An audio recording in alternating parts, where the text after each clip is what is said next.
Fransız həkimlər çörək, taxıl və kartof kimi gündəlik qida məhsullarında rast gəlinən zəhərli ağır metal, kadmiumun sağlamlığa təsirləri ilə bağlı ciddi xəbərdarlıq edirlər. Kadmium, torpaqda təbii şəkildə mövcud olan və fosfat gübrələrdə istifadə edilən ağır metaldır. Sfera az xəbər verir ki, bu metal qida zəncirinə bitkilər vasitəsilə daxil olur.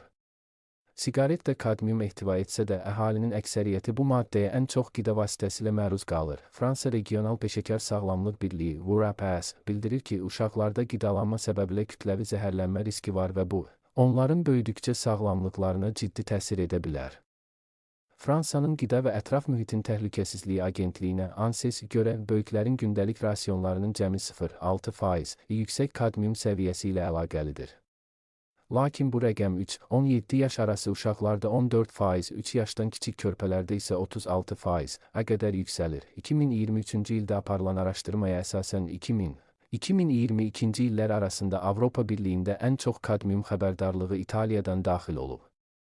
Onu İspaniya, Almaniya, Fransa və Polşa izləyir. Avropa Birliyi 60 mg-dan yüksək kadmium tərkibli fosfat gübrələrini qadağan etsə də, bəzi ölkələr bu limiti daha da sərtləşdirib. Fransa isə ABD-də ən çox fosfat gübrəsi istifadə edən ölkə olaraq bu istiqamətdə əlavə tədbir görməyib.